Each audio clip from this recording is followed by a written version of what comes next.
Question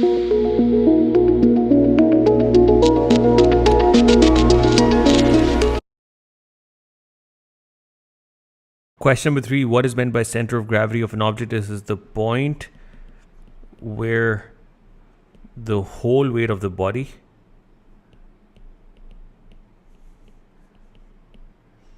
appears to act. Part B को देखें. उससे क्या है कि आपके पास एक यूनिफॉर्म बीम है जिसकी टोटल लेंथ है 0.96, उसका वेट 23 न्यूटन है और आपने उसके ऊपर एक ब्लॉक W रखा हुआ है which is resting, it's in equilibrium, angles given है, beam is in equilibrium. First part says calculate the vertical component of the force exerted by the wire on the beam. So wire के अंदर जो force है वो 45 Newton की है जो tension है. अब vertical force मांगी है, so this is going to be 45 sine 37. So when you do 45 sine 37, you get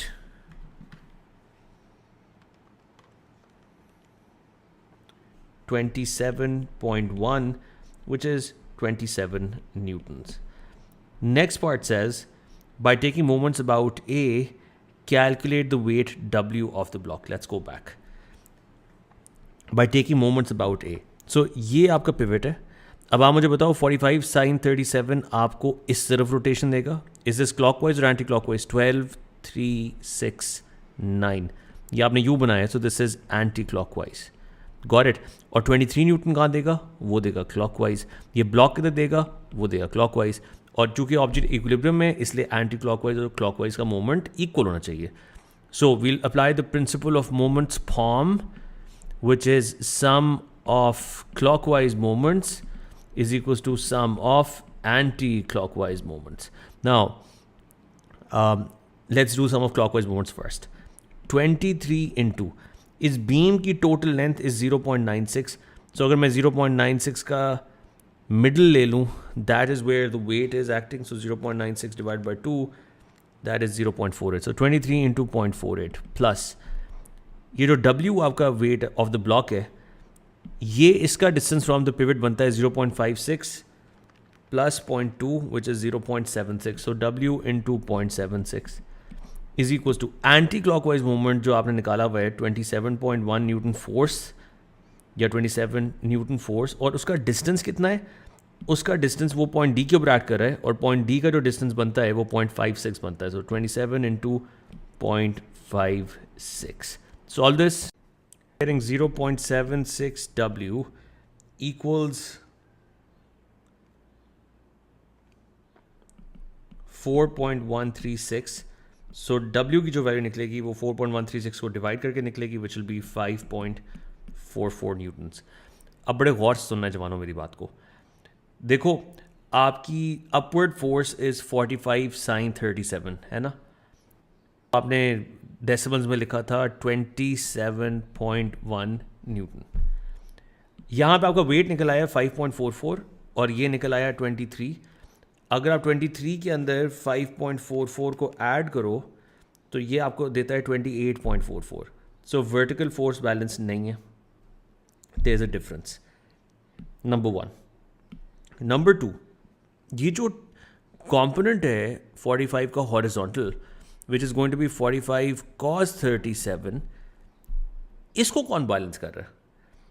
ये दो फोर्सेस आपके पास अनबैलेंस्ड आ रही हैं. समझ रहे हैं बात को? एक फोर्स वो जो टोटल डाउनवर्ड फोर्स है अभी 23 और 5.44 को अगर आप ऐड करो तो आपके पास क्या आंसर आता है? 28.44 नीचे की तरफ. हालांकि ऊपर की तरफ 27.1 है. इसका मतलब वर्टिकल फोर्स बैलेंस नहीं है. तो ये जो हिडन फोर्स है जो 27.1 के साथ शामिल होगी, अगर आपको पता करना है कितनी हिडन फोर्स है वो वर्टिकल, तो 28.44 में से 27.1 को माइनस करो. सो जब आप 27.1 में से 28.44 को माइनस करते हो आपके पास आंसर आता है 1.34 न्यूटन. माइनस साइन को छोड़ दें, मैं सिर्फ माइनस कर रहा हूँ देखने के लिए कि इन दोनों के अंदर डिफरेंस कितना है. डिफरेंस 1.34 का है. वो 1.34 कहाँ पे होना चाहिए? याद रखो जो तमाम हिडन फोर्सेस होती हैं वो पिवट के ऊपर होती हैं. सो ये वाली फोर्स ऊपर की तरफ होगी और 1.34 न्यूटन की होगी, ताकि जब ये दोनों ऐड हो तो इक्वल आ जाए 28.44 के. बिल्कुल इसी तरह ये जो हॉरिजॉन्टल फोर्स है जो इस तरफ एक्ट कर रही है 45 cos 37, 45 cos 37 बनता है 35.9, क्या बनता है 35.9 न्यूटन। ये 35.9 न्यूटन जो है इसको कौन बैलेंस कर रहा है? हमारे पास तो पूरे पिक्चर में कहीं भी हॉरिजॉन्टल फोर्स नहीं है। सो जवानों, वो हॉरिजॉन्टल फोर्स जो हिडन है वो हमेशा पिवट के ऊपर होती है और उसका डायरेक्शन ऑपोजिट होगा टू दिस वन, और उसकी वैल्यू भी 35.9 न्यूटन ही होगी या 36 newtons. So let's go further down to the question. हमने ये वाला पार्ट सॉल्व कर लिया। वो कहता है the hinge exerts a force on the beam at end A, calculate the horizontal component of this force. तो खाली हॉरिजॉन्टल कॉम्पोनेंट मांगा है इसलिए आपने यहाँ पे 36 न्यूटन लिख देना है। वर्टिकल मांगा होता तो आप वर्टिकल भी लिख देते। The block is now place closer two point D on the beam. State whether this change will increase, decrease or have no effect on the tension in the wire. So गौर से देखें, ये जो block है आप इसको यहाँ पे करीब लेके आने लगे हैं। सो मुझे ये बताओ कि जब आप इस ब्लॉक को करीब लेके आओगे तो आप ब्लॉक का जो डिस्टेंस है इसको कम कर रहे हो या नहीं कर रहे? कर रहे हो कम। तो एज अ रिज़ल्ट जो ओवरऑल क्लॉकवाइज मूवमेंट है क्या वो कम होगा या नहीं होगा? होगा। तो इसका क्या मतलब है कि जो आपका एंटी क्लॉकवाइज मूवमेंट है उसको भी कम होना चाहिए, होना चाहिए ना। अब मुझे ये बताओ कि डिस्टेंस तो आप चेंज कर नहीं सकते, वायर का डिस्टेंस तो फिक्स्ड है। तो ये जो टेंशन है, जो फोर्स है क्या वो बढ़ेगी या कम होगी? हमने एंटी क्लॉकवाइज मूवमेंट को कम करना है, इन दोनों नंबर्स में से एक नंबर को कम करना है। ये वाला नंबर हम कह रहे हैं चेंज नहीं हो सकता क्योंकि ये पॉइंट फिक्स्ड है।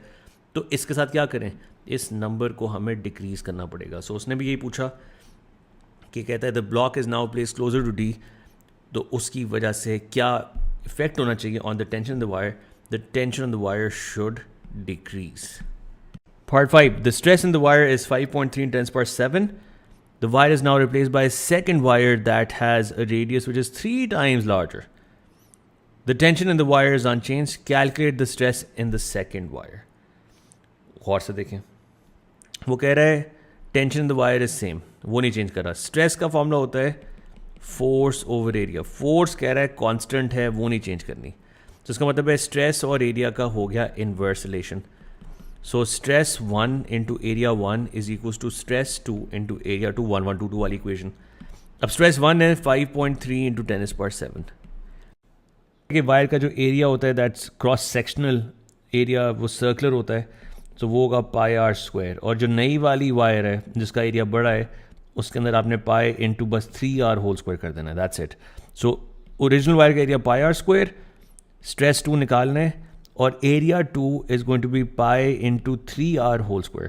सो पाई और पाई कैंसिल हो जाएगा और स्ट्रेस नंबर 2 जो आपका निकल आएगा that will be 5.3 into 10⁷ divided by, अब when you open this bracket so ये 3r² जो है ये बन जाएगा 9r², r² फिर कैंसिल हो जाएगा। So basically stress 2 into 9 is equal to this number. So 5.3 × 10⁷ को आप 9 पे डिवाइड कर रहे हो and the answer that you will get is 5.9 into 10⁶।